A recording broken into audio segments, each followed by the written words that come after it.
Hello students, आज हम अपना न्यू टॉपिक स्टार्ट करने जा रहे हैं, दैट इज़ मेटलर्जी।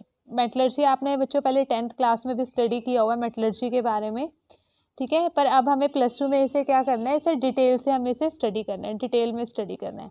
बड़ा इजी सा चैप्टर है, थ्योरेटिकल चैप्टर है। लगता है ऐसे है कि ये बहुत कॉम्प्लिकेटेड चैप्टर है कई स्टूडेंट्स को, बट ये कॉम्प्लिकेटेड चैप्टर नहीं है, थ्योरेटिकल है और बिल्कुल ईजी चैप्टर है। इसके प्रोसेस को अगर आप ध्यान से एक सिस्टमेटिक वे से स्टडी करोगे तो ये आपको बड़ा इजी लगेगा ये चैप्टर। इसके लिए कोई भी चीज़ क्रैम करने की हमें ज़रूरत नहीं है, ठीक है। बिल्कुल एक सिस्टमेटिक प्रोसेस है, अगर ध्यान से हम सुनेंगे तो फिर हमें सुनते सुनते ये चीज़ लर्न हो जाएगी। तो और इसका क्वेश्चन है बच्चों, एक बिल्कुल डायरेक्ट क्वेश्चन आता है इसमें, मेंस में भी इसका एक क्वेश्चन पूछा जाता है, मेंस के पेपर में भी। अब उसके बाद बच्चों हम स्टार्ट करते हैं मेटलर्जी। मेटलर्जी मीन्स बच्चों extraction of metal. Extraction of metals from their ores is known as metallurgy. तो आओ पहले सबसे पहले हम कुछ टर्म्स इसके डिस्कस करते हैं। सबसे पहले बच्चों हम डिस्कस करते हैं मिनरल्स, ठीक है। ओर्स को इसके बाद में स्टडी करेंगे। मिनरल्स क्या होते हैं बच्चों? Minerals are those compounds which are found in earth crust containing at least one metal. Okay, देखो मिनरल्स क्या होते हैं बच्चों, जनरली हम क्या कहते हैं, अगर हम पूछ लेते हैं कि what do you mean by minerals, तो मिनरल्स को डिफाइन कैसे करते हैं? Minerals are compound which are found in earth crust. But बच्चों वो स्टेटमेंट कंप्लीट नहीं है, ठीक है। अब जैसे कार्बन है हमारे पास, ठीक है, कार्बन भी क्या होता है? अर्थ क्रस्ट में ही फाइंड आउट होता है, ठीक है, फाउंड होता है। पर क्या उसमें क्या हम उसे और कह सकते हैं? नहीं, ठीक है, कार्बन है वो एक और नहीं है। तो और किसे कहेंगे बच्चों हम? और सिर्फ उन्हीं कंपाउंड्स को कहेंगे जिनमें एक कम से कम एक मेटल प्रेजेंट होगी, ठीक है। जैसे Al2O3 है बच्चों, यहाँ पे एक एल्यूमिनियम मेटल प्रेजेंट है, तो इसे हम क्या कहेंगे? और। बट कार्बन को हम एक और उसे हम एक मिनरल नहीं कह सकते, ठीक है, मिनरल आएगा बच्चे। जैसे Na3AlF6 है बच्चों, यहाँ पे भी मेटल तो प्रेजेंट है ना, सोडियम और एल्यूमिनियम मेटल्स प्रेजेंट है, तो ये क्या होंगे बच्चों? मिनरल्स, ठीक है। बट अगर कार्बन है सिंगल हमारे पास, तो कार्बन को हम मिनरल नहीं बोल सकते, ठीक है। तो मिनरल की बच्चों हमारे पास डेफिनेशन क्या होगी, कंप्लीट डिफाइन कैसे करेंगे? Minerals are those compounds which are found in earth crust containing at least one metal. For example, Al2O3, Na3LF6, AlF6 are minerals. बच्चों जैसे ये दोनों हमारे पास क्या है? मिनरल्स हैं, because they are found in earth crust and they contain one metal. उसके बाद आते हैं बच्चों ओर्स, ठीक है। ओर्स क्या होते हैं? देखो, ores are those minerals, ores are those minerals from which contain high percentage of specific metal, ठीक है। ओर्स हम केवल उन्हीं मिनरल्स को कहेंगे जिसमें किसी एक पर्टिकुलर मेटल की परसेंटेज हाई हो, and metal can be extracted from it economically. For example alumina, Al2O3। अब देखो बच्चों, हमारे पास एल्यूमिनियम के मिनरल्स जो हमारे पास नेचुरली अकरिंग कंपाउंड्स होते हैं अर्थ क्रस्ट में containing at least one metal, aluminium के 2 कंपाउंड्स हैं। फॉर एग्जांपल एक एल्यूमिना है हमारे पास, एक हमारे पास है क्रायोलाइट। इसका नाम क्या होता है बच्चों? क्रायोलाइट। बट इसमें एल्यूमिना में जो एल्यूमिनियम की परसेंटेज है वो हाई है, ठीक है, एज कम्पेयर टू क्रायोलाइट। मतलब यहाँ पे एल्यूमिनियम का यील्ड है वो बहुत कम है, यहाँ पे एल्यूमिनियम की परसेंटेज इसमें बहुत कम है, इसमें एल्यूमिनियम की परसेंटेज ज़्यादा है। तो हम क्या करते हैं बच्चों, इस मिनरल से हम एल्यूमिनियम मेटल को आसानी से मतलब इकोनॉमिकली वे में क्या कर सकते हैं? एक्सट्रैक्ट कर सकते हैं। और इसके पास इसके अंदर क्या है? एल्यूमिनियम की परसेंटेज हाई है, तो इसलिए हम बच्चों एल्यूमिना को क्या बोलते हैं? एल्यूमिना इज एन और, but cryolite is an mineral, is a mineral, ठीक है। तो इसी के अकॉर्डिंग हम क्या बोल सकते हैं बच्चों? All ores are minerals but all minerals are not ores, ठीक है। जैसे हमारे पास ये Na3AlF6 है, ये मिनरल तो है बच्चे, बट ये और नहीं है, और ये और भी है, ये मिनरल भी है। Means all ores are minerals but all minerals are not ores, ठीक है। उसके बाद बच्चों आता है हमारे पास टाइप्स ऑफ ओर्स, ठीक है। जो हमें अर्थ क्रस्ट में हमें ओर्स फाउंड आउट होते हैं, ओर्स हमें मिलते हैं, वो किस किस फॉर्म में होते हैं बच्चों? हम इनके स्ट्रक्चरल फॉर्म में इनको यहाँ पे क्लासीफाई करते हैं। जैसे होते हैं बच्चों हमारे पास कार्बोनेट्स ओर्स। कार्बोनेट्स और कौन कौन से होते हैं, ठीक है, ये ओर्स आपको लर्न करने पड़ेंगे। देखो बाकी इसमें चीज़ें क्रैमिंग करने वाली नहीं है, पर इसमें ये चीज़ क्रैम करने वाली है कि आपको कुछ ओर्स के नेम्स आपको लर्न करने पड़ते हैं अच्छे से, ठीक है। और वो जैसे जैसे हम यूज़ करते हैं प्रोसेस में आपको वैसे वैसे याद हो जाते हैं, ठीक है। और कुछों को लर्न भी करना पड़ेगा आपको। तो बच्चों देखो कार्बोनेट ओर्स हमारे पास कौन कौन से होते हैं? FeCO3, ठीक है, FeCO3 क्या बोलते हैं बच्चों उसे, सिडेराइड, उसे क्या बोलेंगे, सिडेराइड। CaCO3 कैल्शियम कार्बोनेट, इसका नाम क्या होता है बच्चों, limestone. MgCO3 magnesium carbonate, magnesite. MgCO3.CaCO3, अब देखो यहाँ पे 2 मेटल्स है पर है तो कार्बोनेट और ना, तो इसे क्या बोलते हैं बच्चों हम, डोलोमाइट। ठीक है, ये इंपॉर्टेंट है, एग्जाम में कई बार पूछ लिया जाता है, लाइमस्टोन पूछ लिया जाता है। उसके बाद है बच्चों PbCO3 लेड कार्बोनेट, इसे क्या बोलते हैं, सेरुसाइट। उसके बाद है बच्चों MgCO3.7H2O इप्सम सॉल्ट, ये भी इंपॉर्टेंट है बच्चों।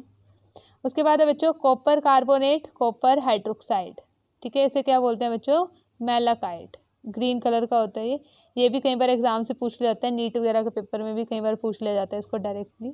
तो ये लर्न करने वाली चीज़ है बच्चों, ये भी चीज़ आपको लर्न करनी पड़ेगी।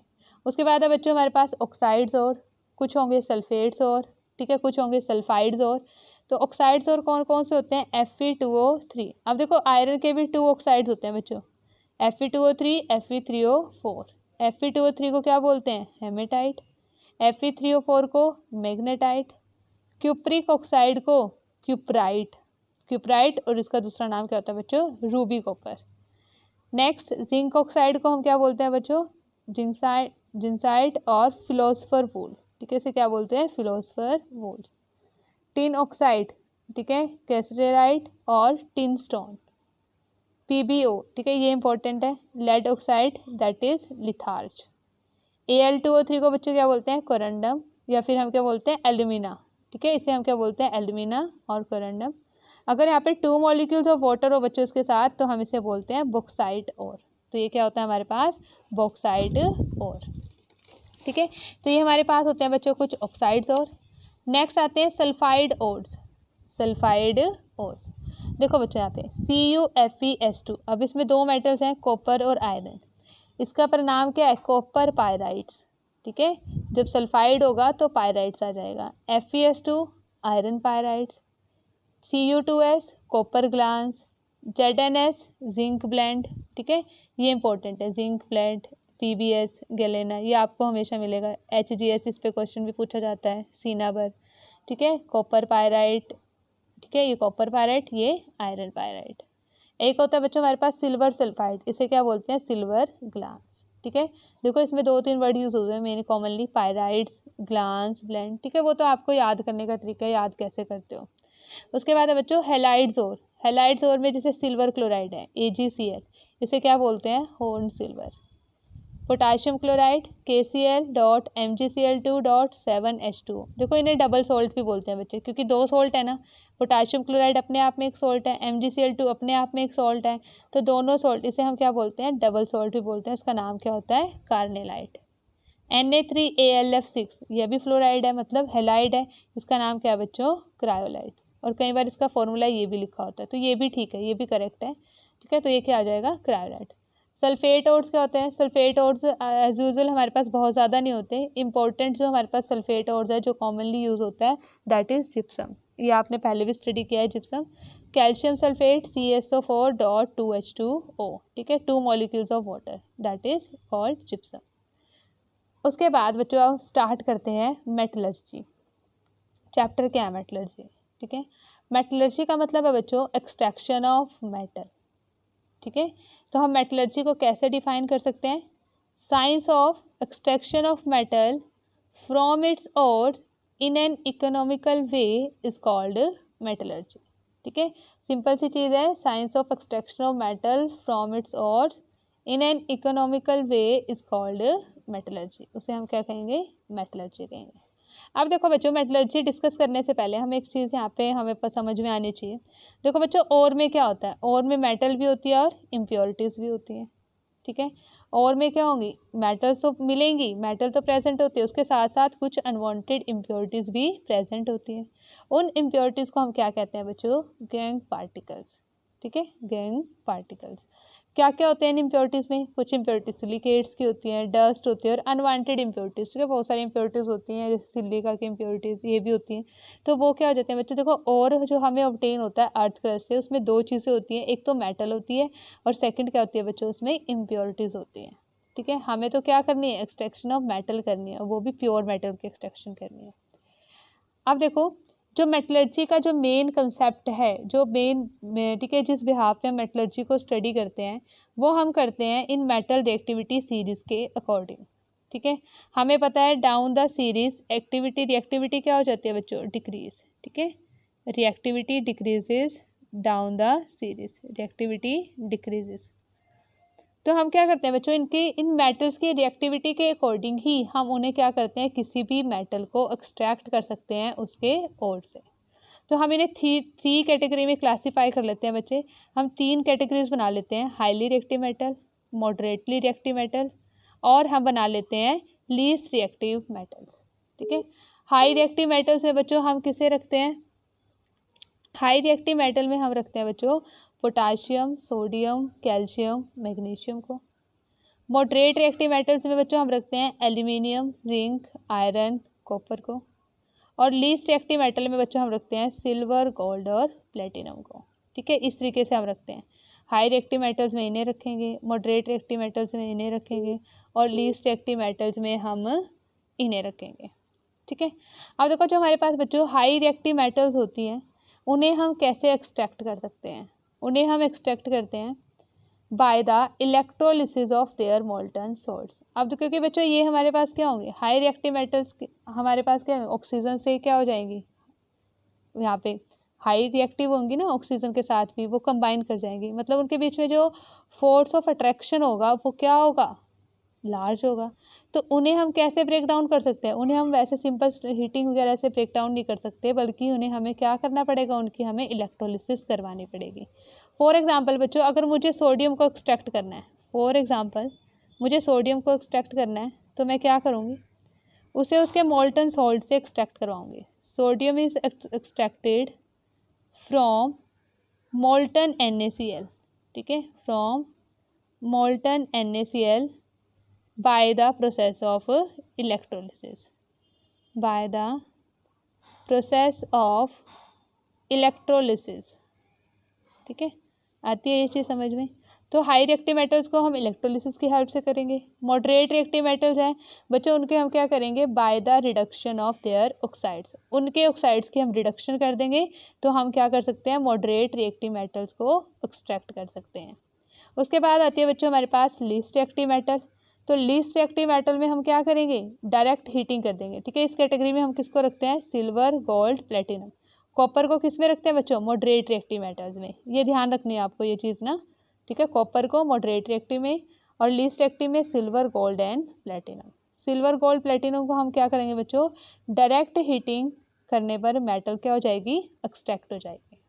ठीक है, इस चैप्टर में जो हम बेसिकली स्टडी करेंगे, जितने भी प्रोसेस मेटलर्जी के जितने भी प्रोसेस हम स्टडी करेंगे वो बच्चों किसके लिए होंगे, हमारे पास मॉडरेट रिएक्टिव मेटल के लिए।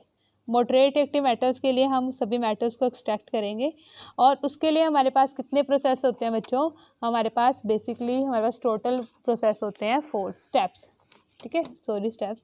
अब देखो स्टेप्स और process for extraction of metal from their ores. ठीक है, ये किसके लिए बच्चों, बेसिकली मॉडरेटली रिएक्टिव मेटल्स के लिए। तो टोटल हमारे पास 4 स्टेप्स होते हैं बच्चों। Concentration of ore, second is conversion of ore into their oxide. ठीक है, पहले क्या करेंगे, कंसंट्रेशन करेंगे ओर्स की, मतलब उसमें से इम्प्योरिटीज़ को रिमूव करेंगे। सेकंड क्या करेंगे, उन ओर्स को उनके ऑक्साइड्स में कन्वर्ट करेंगे। थर्ड क्या करेंगे, उन ऑक्साइड्स को मेटल में दोबारा कन्वर्ट करेंगे। उन ऑक्साइड्स को क्या कर लेंगे, उन ऑक्साइड से हम मेटल ऑब्टेन करेंगे। ठीक है, उसके बाद जो वो मेटल हमें मिलेगी, अभी भी वो इम्प्योर मेटल होगी, उसको फिर हम क्या करेंगे, उसको प्योर बनाएंगे, that is called refining of metal. तो टोटल हमारे पास 4 स्टेप हैं। इन 4 स्टेप्स को हमें 1 बाय 1 डिस्कस करना है।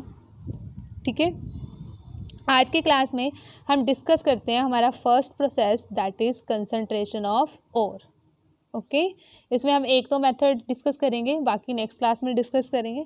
तो देखो बच्चों, कंसंट्रेशन ऑफ ओर बोलो, बेनिफिकेशन बोलो, एनरिचमेंट ऑफ ओर्स बोल सकते हो, और ड्रेसिंग ऑफ ओर्स बोल सकते हो। इसके 4 नाम होते हैं। ठीक है, all are same things, concentration of ore, beneficiation process, enrichment of ores और ड्रेसिंग ऑफ ओर्स। ओके, इसका मतलब क्या बच्चों, कंसंट्रेशन ऑफ ओर का मतलब जो हमारे पास अनवांटेड, ठीक है, और सिलिशियस इम्प्योरिटीज़ होगी, अगर हम उन्हें क्या करेंगे, रिमूव कर देंगे हमारे ओर से, तो उसे हम क्या कहेंगे, concentration of ores. The separation of ore from unwanted earthy and siliceous impurities is called concentration और बेनिफिकेशन ऑफ ओर्स। ठीक है, in this step pure ore is obtain which is use for next step. इसमें हम impurities निकाल देंगे, फिर उसे next step के लिए यूज़ करेंगे, हमारे पास क्या आ जाएगा, प्योर ओर ऑब्टेन करेंगे हम इस मेथड। अब देखो इसके लिए कौन कौन से मेथड्स हैं बच्चों, कंसंट्रेशन ऑफ ओर्स के लिए डिफरेंट मेथड्स हैं, कुछ फिजिकल मेथड होते हैं, कुछ केमिकल मेथड होते हैं। इन एक्चुअल में केमिकल मेथड एक ही होता है, दैट इज लीचिंग, वो हम लेटर ऑन डिस्कस करेंगे अभी। तो आज की क्लास में हम ये दो प्रोसेस से डिस्कस कर रहे हैं। First is gravity separation method. Gravity separation method का बच्चों दूसरा नाम है हाइड्रोलिक वॉशिंग, हाइड्रोलिक वॉशिंग। अब देखो इस मेथड का प्रिंसिपल क्या है, this method is used for the ores which have difference in densities with the impurity particles। ठीक है, ये मेथड सिर्फ उन्हीं ओर्स के लिए यूज़ होता है जिनके लिए यहाँ पे क्या है, इनके इम्प्योरिटी पार्टिकल्स में और ओर्स की पार्टिकल्स की डेंसिटी में क्या होता है, डिफरेंस होता है। मतलब या तो इम्प्योरिटीज लाइटर इन वेट होंगी, या फिर हमारे पास जो मेटल्स हैं, ठीक है, मेटल है उनकी क्या होगी, ओर्स की, ठीक है, उनकी इम्प्योरिटीज़ क्या होगी हमारे पास बच्चों, इम्प्योरिटीज़ हैं बच्चों, यहाँ पे वहाँ पे डेंसिटी में डिफरेंस होगा। ठीक है, तो इसमें क्या करते हैं बच्चों, एक हमारे पास ऐसे एक स्लोप होती है, ठीक है, उसके ऊपर हम क्या करते हैं, जैसे ये हमारे पास बीकर है, ठीक है, इसमें हमने ओर को ले रखा है, ओर है, इसमें इम्प्योरिटीज़ भी है, और स्ट्रीम ऑफ वाटर हमने पास करवाई। जब हम एक स्ट्रीम ऑफ वाटर पास करवाते हैं तो इस स्लोप पे से यहाँ पे क्या होते हैं, ऐसे यहाँ पे, ठीक है, इस तरीके से यहाँ पे टिल्टिंग सी होती है।